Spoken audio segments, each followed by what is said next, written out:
Hey, everybody. Hello, my name is Curtis Paddock, otherwise known as The Broken Tangent on most social media platforms and here on Twitch. And thank you for sticking around with me as we wrap up day 2 of the Animation Exchange with a little bit of pose study. A little bit about me. I'm a 17-year veteran at Blizzard Entertainment. I got my foot in the door in QA back in 2004, and I've been there ever since. I'm currently a senior test analyst on what's called the Burst QA team, which basically we test every public game that Blizzard has and every incubation project that we have as well. So we get to kind of see the whole breadth of projects that Blizzard's doing, which is awesome.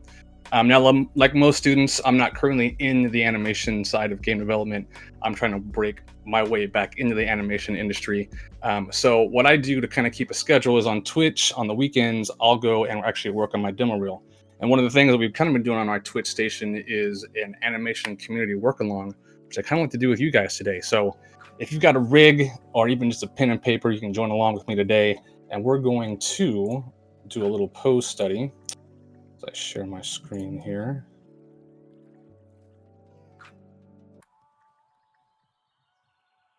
The wrong screen. Let me pick the right screen.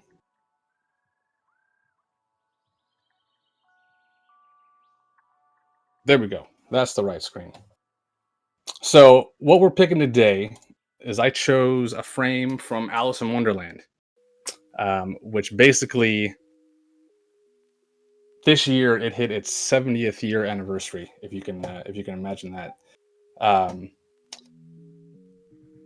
like this particular pose. For me, we're gonna about 10 minutes to do this pose, and I'm gonna jump in and pretty much kind of talk about my behind the scenes thinking as I go through this.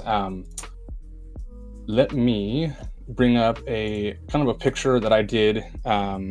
If we could share my screen, let's see on the Maya side. Julie, for some reason the Maya screen isn't showing. Oh, you know what I need? Yeah, let me, I think I'm picking the wrong screen. Hold on. I want to pick this one.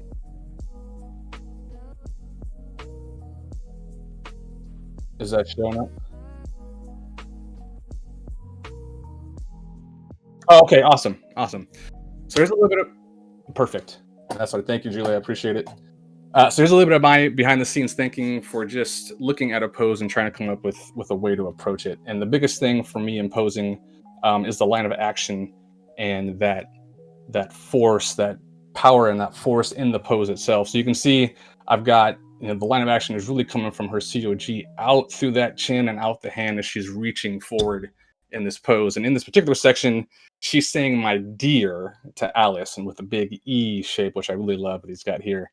And this lovely hand pose. So a couple of the visual anchors I want to pick out in this pose is really the bend in her COG and her spine, that lovely face pose, and then that reach out with the lovely hand pose at the end. And I was referencing, there's so much information about posing you can find on the internet, and it was really hard to kind of break down what I wanted to cover. But there's this awesome sheet that I found from the Pratt brothers. If you're not familiar with Cameron and Bo Pratt, they also stream on Twitch animation. And they have this awesome PowerPoint, and they found that, posing is our foundation in animation. Posing is the heart and core of any animation and the foundation that all movement is built upon. Good posing can make almost any animation better, and in general, we should aim to make every single pose as strong as possible. Without solid posing, all the animation principles and polish you add won't really make a difference. And it's very true. I mean, posing goes a long way. And if you've got strong posing in your animations, that's half the battle, I feel like. So what we're going to do is I'm going to share my actual Maya screen now and hope that it doesn't crash on me. I've only crashed once today, so I'm crossing my fingers. And hopefully Maya will pop up here in a second for y'all.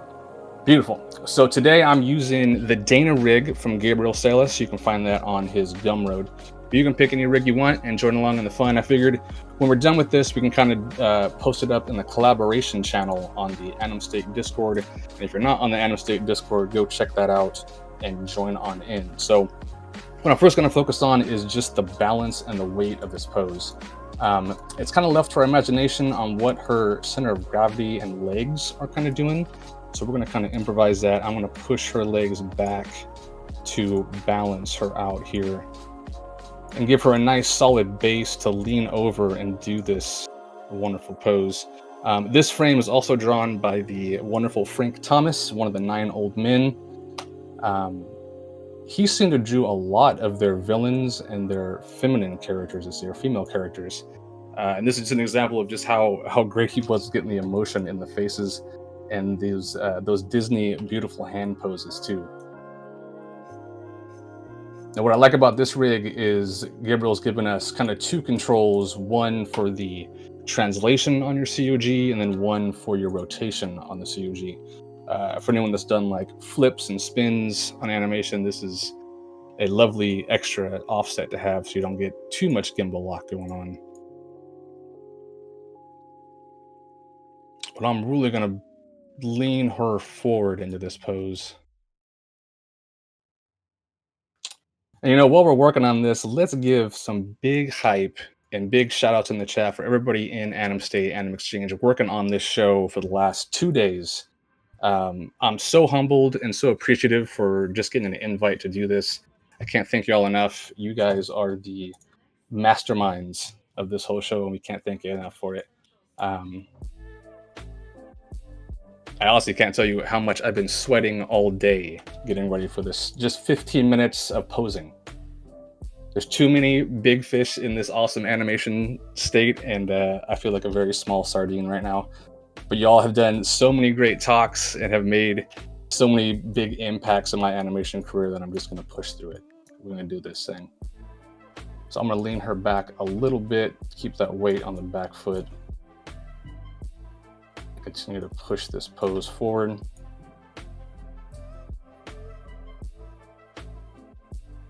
Now again, if we look back at the pose, she's got this twist too in her midsection as she's reaching out and like leaning in towards Alice. So we can't forget those little nuances too. Also adjusting the hips to make sure it's following what that pelvis and COG is doing.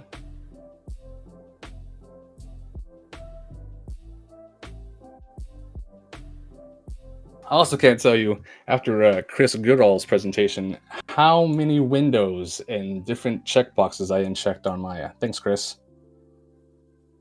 Day 2 is like realizing how bad my workflow actually is. I appreciate that. Keeping us honest. Making sure that we're bringing joy in our Maya. Or whatever 3D program we might be using. It sounds like I should be switching to Blender sometime here soon.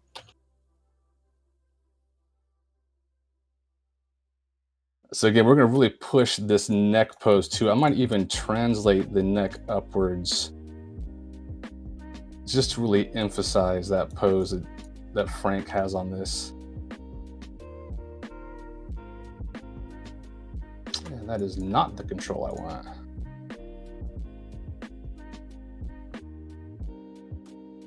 And I'm also leaving one arm on FK, one arm on IK, so you can kind of see how I approach either one. I swear I'm not going to really blow anyone's mind today. I think on how I post things is pretty straightforward. One thing I'm always continuing to think about, of course, is the weight, balance, and body mechanics, because as you move one piece of the body, everything else should follow. You're not just going to move the hips and the legs don't follow. You're not going to move the chest and the lower spine doesn't follow. Everything is connected. I think it's something good to remember as you're posting things out.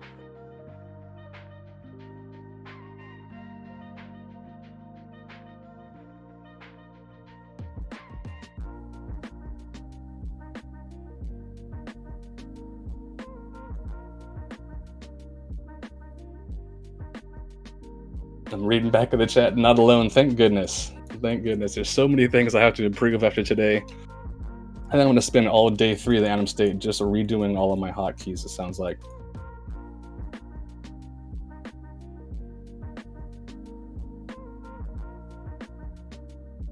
I'm going to really have her twist into this pose.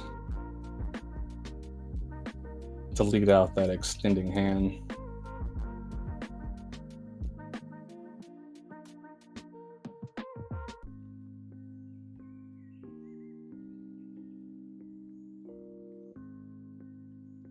That looks natural. We can just ship that pose right there, and we should be good to go.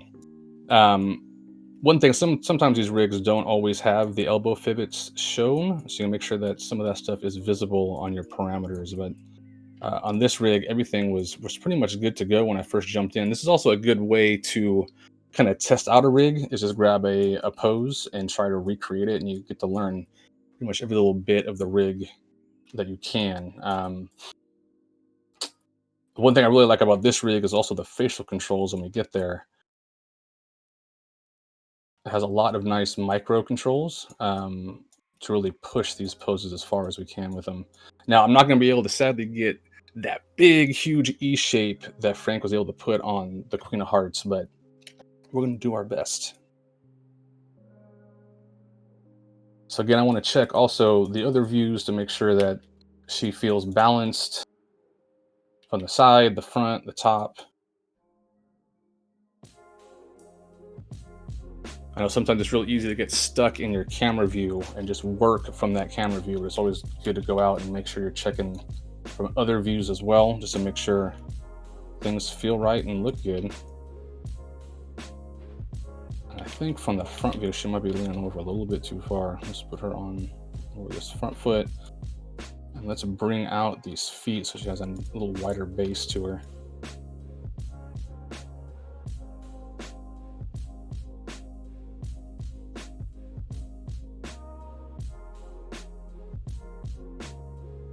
I think I might even try to bend her down a little more and really exaggerate that bend in the spine.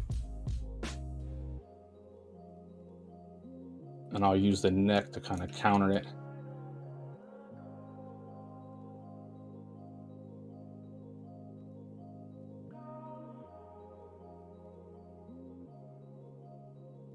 And for the sake of it, I believe I've got some eye controls here. Let's close these eyes for now.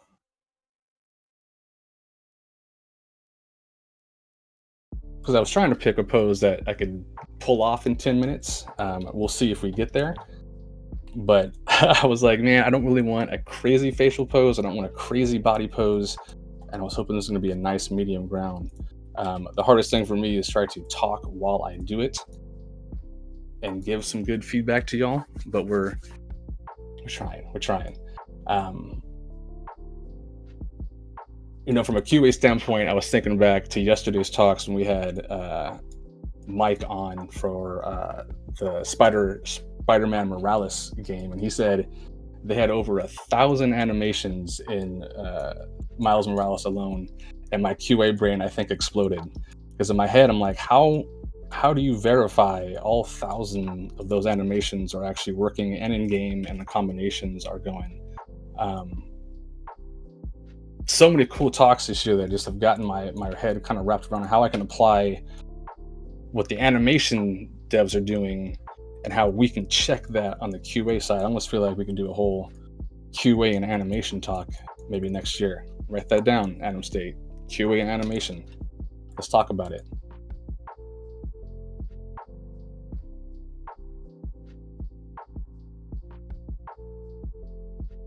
So also in this picture, you can't see in her left hand, the Queen of Hearts is holding the flamingo croquet mallet, which is, if you've seen the movie, they play flamingo croquet. And I'm going to use that as the counterbalance to her reaching out her other hand. So we're just going to put just a standard primitive in here to kind of represent Mr. Flamingo. And I'll pose my hands around that cylinder.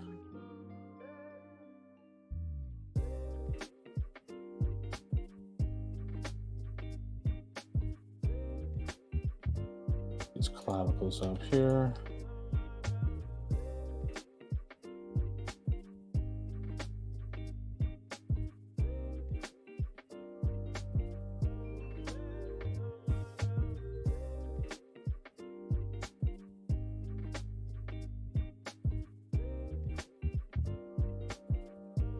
one of the key points of good posing is asymmetry, its balance, its weight, its silhouette value. If we turn on our light here, we can kind of see we've got an interesting pose going on.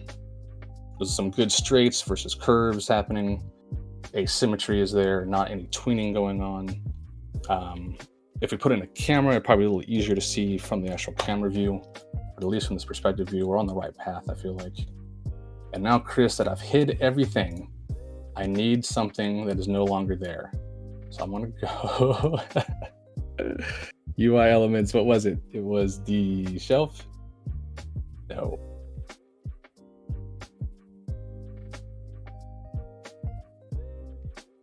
Toolbox. There it is. No, not the toolbox. Lord help me.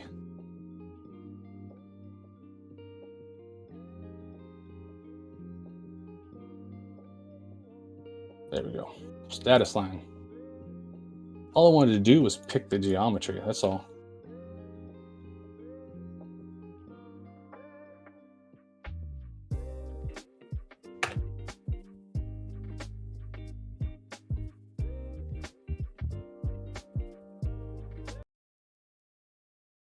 And we're going to move this. And basically we'll use it as our reference to pose our fingers and our hand around it.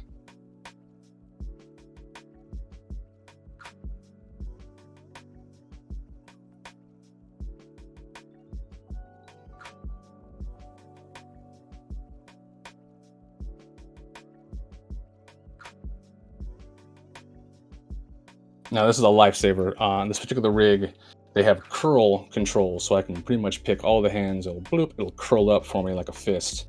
So I'll do that just to kind of get a rough pass in, and then we'll go in here and edit the fingers to actually fit around this.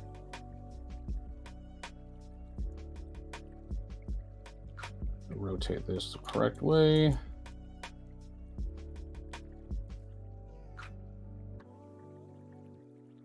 Question is, I feel like you could spend hours posing hands, right? Especially fingers.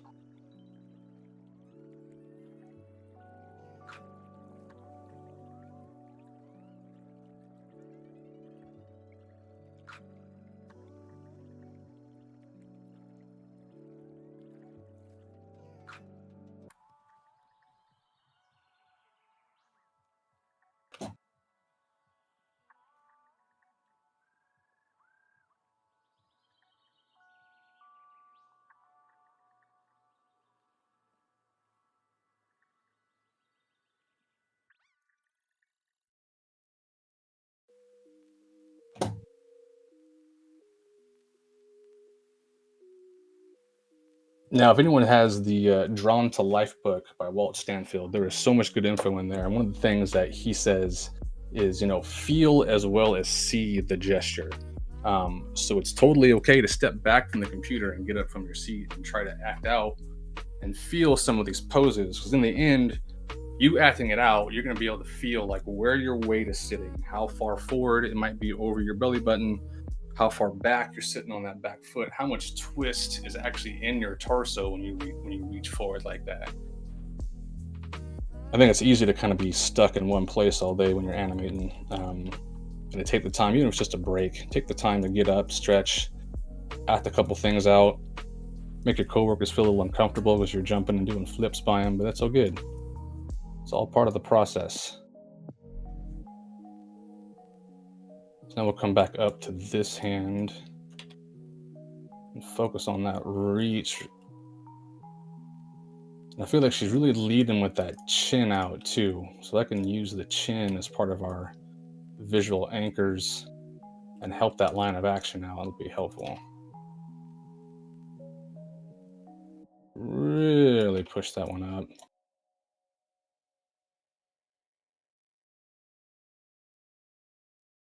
Now I've only got a couple minutes left, so I'm going to quickly open up another version of this file. Yes, that's called cheating, but that's okay. That's okay. This is what I get for trying to talk and animate. Like Milk Call says, you can't listen to music and animate. Apparently, I can't talk and animate at the same time.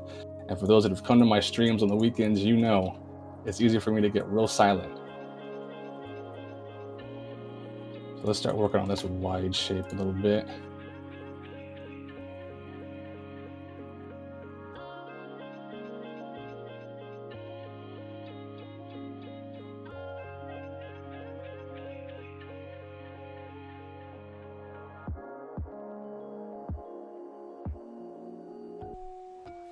Try to expose these teeth as much as possible to sell this huge, big, wide shape on the mouth. Get those smile lines in there. And when you smile that big, I feel like those nostrils flare out just a little bit. Everything is just sliding on that face, sliding up and out.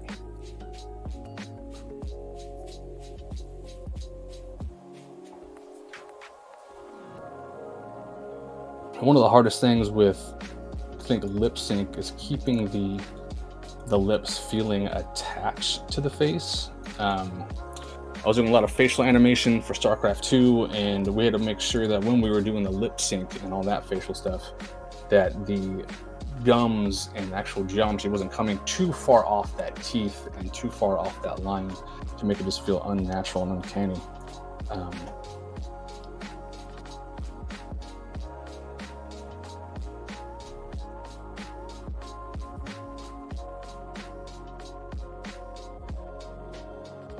Let's focus in a little bit on this beautiful hand pose that Frank has in this.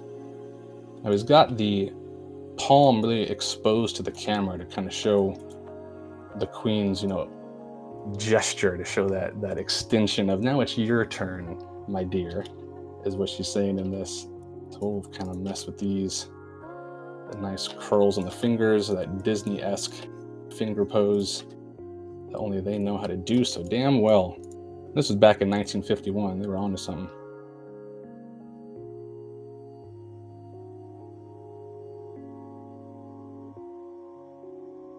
I'm really going to hyperextend this index finger a lot, just to kind of offset and give a nice cool pose and some asymmetry on the finger poses in general.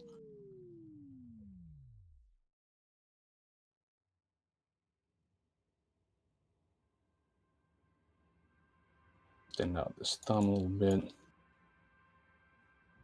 Almost like she's just reaching for Alice to come back and do her first turn for the croquet. So let me open up what I ended up with as a final version here. We got pretty close. My time is up. We got about 75% of the way there. I was close. Let me show what the final version I got to over the weekend. I'm sorry that I had to cheat. That 15 minutes went by way too fast. Reopen this one. I mean, I like the cooking show technique. You like the cooking show? I know. Yeah. And flash forward, the food's done. I would like to know how I can incorporate this into my work. Yes, please. There's a finish animation button in Maya. New to Maya 2020. Dang. It's just not Okay, in we got to update. I'm still on 2019. Oh, you're beating me. This is 2018, the student version, which sadly next month my free license runs out. We're all students. Oh, we all are. So this is it. This is my final pose. Thank you all for hanging out with me. I can't say and appreciate y'all enough. I'm so humbled to even be here. Don't forget that the Animation Exchange is back tomorrow with its third and final day. The live show kicks off at 10:55 a.m. with Mike, Lana, and Julie, and the fun begins at 11 after that with the first Rat Talk. At the end of my streams, I love to say it, so I'm going to say it here. Please go support an artist, be kind to one another, and we'll see you all tomorrow for Animation Exchange Day 3, y'all.